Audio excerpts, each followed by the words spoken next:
awal mula interaksi antara ibu dengan anaknya. Setelah sebelumnya kita sudah menjelaskan masalah prosesi kelahiran dan bagaimana manusia diciptakan dari sperma sama sel telur dan menjadi gumpalan darah, lalu daging, lalu tulang-tulang, lalu kemudian mulailah proses penciptaan manusia yang sangat luar biasa yang Allah mengatakan fi ahsani taqwim, kami sempurnakan dan sebaik-baik ciptaan manusia itu. Kemudian kita akan masuk sekarang, sebagaimana tadi saya bahasakan, awal mula interaksi seorang ibu dengan anaknya. Kata penulis, interaksi ibu dengan anaknya bukan terjadi setelah lahir, bahkan terjadi sebelum masa kelahiran. Semenjak ibu merasakan gerakan janin yang ada dalam kandungan, maka perasaan bahagia, rindu, dan senang terhadap janin muncul. Bahkan rasa cinta, bahagia, rindu, dan gembira semakin menguat ketika sang ibu melihat atau merasakan gerakan janin tersebut. Penelitian membuktikan bahwa sang ibu merasakan ketenangan secara langsung setelah melahirkan. Demikian itu dari sisi kebahagiaan sang ibu. Adapun dari sisi sang anak yang baru lahir, maka dia merasakan kasih sayang dari sang ibu pada jam-jam pertama dan kedua, sehingga pada saat itu sang bayi betul-betul merasakan adanya sentuhan dan belayan. Setelah itu sang bayi banyak menghabiskan waktu dengan hari-harinya untuk tidur. Jadi mungkin dari paragraf ini ibu-ibu perlu garis bawahi satu hal. Siapapun di antara ibu-ibu yang Allah karunia anak dan anak itu sedang sakit, maka obat yang paling berharga bagi anak tersebut adalah pelukan, kasih sayang, baru obat medis yang kedua. Percuma biar kita membawa anak kita ke dokter yang paling pintar pun, selama anak itu tidak merasakan sentuhan kasih sayang dari ibunya, maka obat itu efeknya sangat kecil. Berapa banyak anak-anak yang sakit, merasa takut, lalu dirangkul oleh ibunya, disayangi, ya, bahkan dilindungi, maka itu akan menjadi penyebab utama sembuh. Belum berobat ke dokter bahkan sudah sembuh. Karena emang ini awal interaksi yang sangat baik antara ibu sama anak. Bermula Allah Subhanahu wa taala sengaja meletakkan si bayi di dalam rahim, tersembunyi di sebuah kantong, ya, bahkan waktu dijelaskan pada pertemuan sebelumnya ayat Al-Quran yang menjelaskan masalah alaqah. Alaqah itu gumpalan darah yang setelah bertemu antara sperma sama sel telur itu melekat, ya, di dinding rahim. Ya, ada cuplikan ilmiah yang diangkat oleh para ilmuwan tentang prosesi sperma yang keluar dan mencari sel telur. Saya pernah melihat sepintas cuplikan itu, bagaimana kuasa Allah Subhanahu wa taala, sperma itu seperti mendapatkan perintah dari Allah. Ya, kalau para ilmuwan ateis mengatakan ada perintah khusus dan entah dari siapa, mereka tidak tahu. Kalau kita sebagai orang beriman faham masalah itu. Kemudian mencari sel telur yang seperti mendapatkan titik temu, padahal di rahim itu, kalau rahim bagi sperma yang seperti debu dan sel telur seperti debu, seperti kita manusia berada di padang pasir yang luas, tidak tahu ke arah mana dia harus jalan. Tapi sperma itu seperti dapat instruksi yang sudah datang menemui sel telur itu, dan kalau dia bertemu, sperma itu berjalan dengan sangat cepat.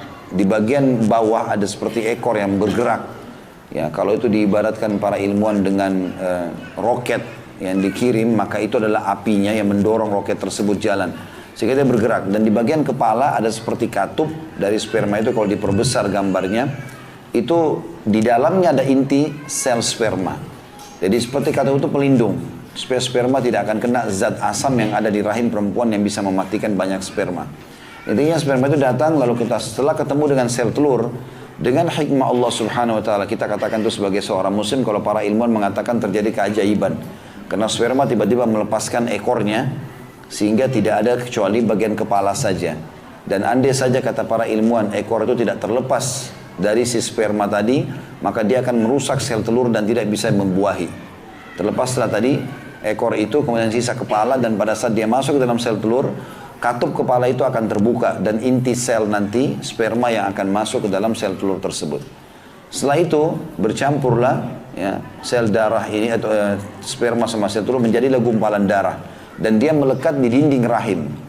Jadi seperti ada satu instruksi di situ secara ilmiah, ya. Itu sel telur pada saat berjalan ada bulu-bulu yang halus di dalam rahim. Itu kalau sel telur melewatinya, maka dia memiliki arah yang satu. Jadi bulu itu seperti ada angin atau kalau di situ ada cairan, ya, air yang mendorong, yang membuat ya, supaya ya, pergerakan bulu itu satu arah, membawa sel telur ini menuju ke satu tempat yang dikenal dengan alaqah, ya, atau tempat melekatnya. Alaqah itu tempat darah tadi melekat di antara lipatan-lipatan kulit rahim dengan sangat kuat, ya. Dan ini kuasa Allah Subhanahu Wa Taala. Bagaimana itu bisa terjadi? Dan disitulah tempat di mana dia berlindung sampai terbentuk tulang-tulang dan akhirnya terbentuklah kantong, ya, yang dia bisa pada saat itu untuk hidup sampai masa di mana Allah keluarkan dia menjadi manusia. Semua ini akan masa interaksi ibu dengan anak. Makanya pada saat mulai menjadi daging atau darah tadi dan pindah kepada daging kemudian tulang, ini semua prosesi di mana ibu itu akan merasa mual, merasa perasaan galau, ya, terganggu karena memang terbentuknya manusia di dalam rahimnya tadi. Oleh karena itu teman-teman, dari masa rahim sudah ada interaksi tersebut. Kalau seorang ibu sabar menghadapinya, menerimanya, maka Allah akan mudahkan buat dia. Dan si sel itu pun pada saat terbentuk akan merasa nyaman di rahim tersebut. Beda dengan pada saat ibu itu memang tidak bisa menerimanya, berusaha mengeluarkannya, segala macam berkeluh kesah, maka itu juga akan berpengaruh pada hal yang memudahkan dia untuk tidak kuat dan keluar akhirnya. Kata beliau di sini, para peneliti menyimpulkan bahwa 2 jam setelah kelahiran bayi merupakan saat-saat yang paling istimewa. Saat sang bayi berinteraksi langsung dengan ibunya. Bahkan sentuhan dan pengalaman tersebut susah untuk dihapus dari memori sang bayi. Begitu juga hubungan bayi dengan sang bapak. Perhatian, kasih sayang, sentuhan dan belian sang ibu sangat dirasakan penuh oleh bayi sebelum dia lahir hingga pasca kelahirannya. Maka sang bayi sangat merasakan hal itu sehingga akan sangat, ya, berpengaruh dengan sikap, perangai, tingkah laku, kehidupan dan masa depan sang anak. Artinya kalau kita simpulkan paragraf ini teman-teman, kalau seorang ibu menerima anaknya dengan gembira, pada saat dia lahir dia tersenyum, bahkan dia terharu meneteskan air mata karena menerima bayi tersebut, maka itu bisa dirasakan oleh si bayi. Begitu juga si ayah, pada saat dia terharu melihat bayinya lahir, dia gembira, ya, maka ini akan berpengaruh kepada juga kejiwaan dan perangai si bayi. Itu penelitian ilmiah, ya. Kalau kedua orang tua gembira menyambut si bayi, maka bayi itu pun juga akan tumbuh menjadi periang, ya. Dibandingkan dengan orang tua yang dasarnya tidak suka, tidak mau menerima. Misal dia pengen anak laki-laki yang lahir anak perempuan, lalu dia cemberut misalnya. Atau seorang ibu memang dasarnya tidak ingin kehamilan tersebut, lalu dia berharap segera melahirkan lalu ditinggalkan bayi tersebut. Ini semua akan berpengaruh juga pada perangai dan kepribadian si bayi tadi walaupun dia masih kecil. Ini diadakan penelitian oleh para ilmuwan dengan beberapa sampel anak-anak yang ceria sekali. Ada anak-anak selalu senyum, ceria. Ternyata sangat berpengaruh dengan interaksi awal, terutama pada saat lahir itu.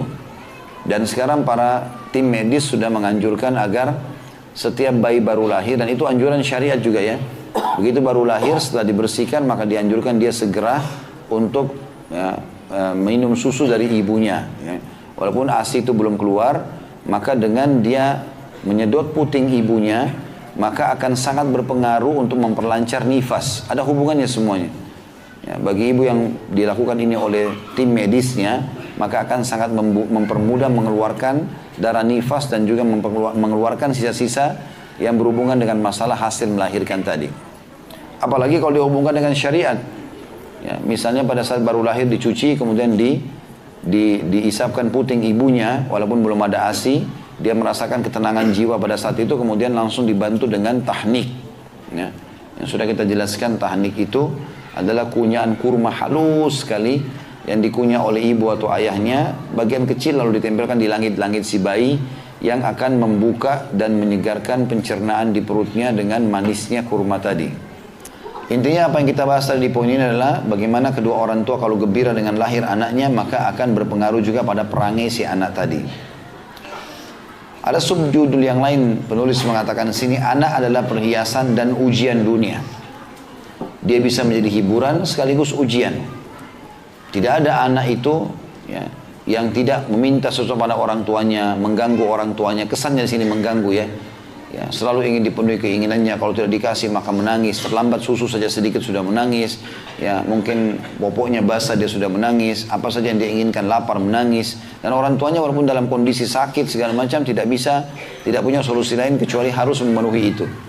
Makanya mereka dari satu sisi kalau sudah mandi bersih, lalu kemudian kita lihat dengan penampilan yang lucunya, bercandanya, perhiasan. Sisi yang lain dia juga akan jadi ujian. Mana ujian dia akan terus menjadi ya, penghalang bagi orang tuanya untuk melakukan aktivitas. Bahkan yang Allah karunia anak banyak, mungkin kadang-kadang waktu sangat sedikit interaksi dengan pasangan kita, ya. Karena setiap kali duduk berdua, maka anak-anak akan datang. Setiap kali mau interaksi biologis, mungkin anak-anak akan menghalang. Maka itu semua termasuk dalam masalah ujian. Tapi seorang